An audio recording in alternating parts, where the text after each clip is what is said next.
Alrighty, hello, welcome back. Today is November 5th, and writing's not going as well as I'd hope I could be able to catch up to. October for my editorial jobs. I'm playing with my little fidgeter, by the way. October, I think I had 4 orders the entire month, and this month I have had 5 in the first 5 days. So, unfortunately, the writers I'm working with, either are not participating in NaNoWriMo, or they are, and they're using it as a time to get other stuff done. So, not mad at it at all. Work is work. I love it. But I think I am at 3,600 words. I wrote a couple this morning. I don't know how many. I don't think I'm quite at 4,000. But the 3rd, we ended up not writing anything that day. November 4th, we wrote 1,300. And today we've written a couple hundred. The goal today is at least to hit 5,000 total words. And we'll see how that goes. I also need to finish one of the jobs. It's a short job. It's only 17,000 words. So that I should be able to knock out today. No problem. I also just realized it is November, which is weird. I'm doing NaNoWriMo.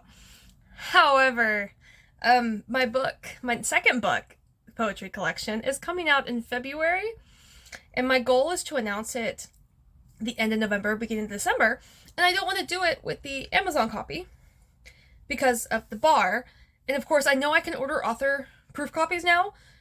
And I think they take 2 weeks, so I could do that. But I also want to make sure it goes up on Ingram Spark because that's where I actually sold the most books because I sold the most paperbacks. It's a poetry collection, that makes sense. But this one will be on Kindle Unlimited for sure. I'm going to keep the ones up on wide distribution like Draft or Digital. Probably until this one comes out, and then I might put it in Kindle Unlimited just to see how it does. But otherwise, we are doing a bunch of editorial work. We need to do, but I want to grab this cover. It is so pretty, but I'm like, no, I haven't revealed it yet. I haven't even told you guys the title of it yet. So we're just going to see where we can go. These NaNo Diaries might be more editing diaries, and I apologize. So this book may not actually get done until the end of the year. But December 31st, I definitely want to be done with it. And we're gonna see how it goes. So, also, my mother did not like the little divider, I guess, that my husband got for me for my videos, because it was like, he was trying to hide all the stuff behind me because it was distracting for him. But then my mom's like, oh, that kind of washes you out. So she hung up my little ivy pads that I've been filming my YouTube Shorts video on to try to, like, balance me out. Anyway, none of them say anything about my content. They're just looking at how I look, and it's fine. But yes, I will catch up with you guys very shortly.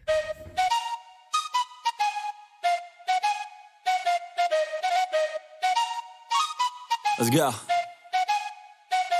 I got big dreams, I'ma do big things. Yeah, you see me on the big screen looking so clean. I don't move slow, I move fast, right past anybody taking life for granted. Yeah, that's too bad, I'd be grateful.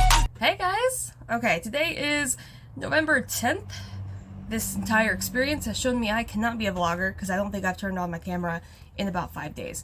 However, we have hit 8,000 words for NaNoWriMo, somewhere around there.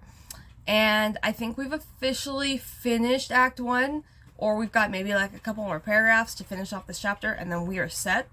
So I do want to reference Save the Cat, of course, which is what we're doing. I do have a degree in creative writing, and I wish this had been around because I've always specialized in young adult, and young adult does have a slightly different metric. And so the Save the Cat writes a novel. If you already have that one and you write young adult or middle grade, it'll work just fine. I just love the examples that this one has, specifically from young adult titles. But looking into it, yeah, if my college had offered a course that was just like, Save the Cat writes a novel, and then you write a novel or manuscript in the course of the semester, I think that would have been perfect. But no, they were doing literary fiction, and it's like, ugh, I never liked it. So we're going into Act 1. So my opening image, boom, it's already taken care of, obviously. The theme stated. I do know that in the editing, I need to go back and strengthen that. I did not highlight it as much as I wanted to, so I need to go back in that. The setup is good. It's fine. the catalyst happened. This is all almost like first chapter stuff, and then the debate is actually chapters 2 through 4. So hopefully when I'm reading it, it'll kind of make sense, because it is a mystery, and so it takes a little bit more to set it up, I think, because she's a reluctant detective, and so it's not so much like, oh my gosh, it's a crime, let's begin. It's more like, I don't know about this crime, but my crush is in trouble and we need to save him. Which I think is much more indicative of young adult anyway. So that's where we're at right now. And then turning the page, we're going to break into Act 2, and that is actually going to be probably the end of this current chapter or the start of the next. And once we get into that, I think it's going to start rolling a little bit more. I hate the setup of novels, like writing them. It's not the fun part. And I think that's why a lot of writers rewrite that beginning so many more times compared to everything else, is because the middle, I don't know, maybe I'm alone in this, but I love the middle, because that's where all the exciting stuff happens. And that's my favorite part to write, because you actually know where you're going to go with it. So, but yeah, so we have, I think, pretty much finished Act 1, which I'm glad, because we're at, like I said, 8,000 words. The goal is to catch up, because I'm off the next 3 days, and then we had an emergency at work, and I think I'm working 5 of the 7 days next week, which is not ideal, because I'm a part-time employee. So I will try to get as much done. I had 5 editorial jobs come in within 4 days of each other, so I just submitted the last one yesterday. This was actually a little different. I had a copy edit beta read dual job, because it was a really clean manuscript and he just needed someone more unbiased to read it.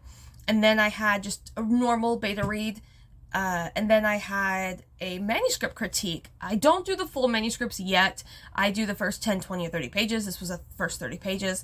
And so I realized I really love that, because I get to go into more detail because of the cost of it. So I charge $90 for the first 30 pages, and then the beta read for that same length of like a manuscript would have been like $110 for the whole manuscript. But the critique person got 6 pages of notes. The beta readie got, I think it was 7.5 pages, and yet the difference was $20. So the first 30 pages got so much detail. I even looked at the blurb. I looked at how, they could market it, that kind of stuff. And I really loved that. I don't know if full-on manuscript critiques are kind of maybe where I should be going or not. I know not developmental editing. I just think that that's more time consuming than what I have in my personal schedule. But really loved it. So today we are going to focus on this guy and getting into Act 2 and moving forward. How far do we want to get? Let's set a goal today, okay? For the next week video. Let's see. Yeah, we're not going to be at 50%. No way. So we definitely should be at fun and games, which for me is just going to be clue hunting, which is going to be fun. Okay. Like, I already know who did it. I had to sit down during Preptober when I first got this book, and I was like, I need to figure out who does this, because otherwise I'm going to be just doing nothing. And it's unusual. I normally write fantasy, so to write mystery where it's like, I have to know what the ending is to follow through on it, it's like, oh, this is interesting, this is fun. Alrighty, it's a very long segue here, but we'll try to get some more footage for you, and we will go back to writing. Okay, bye.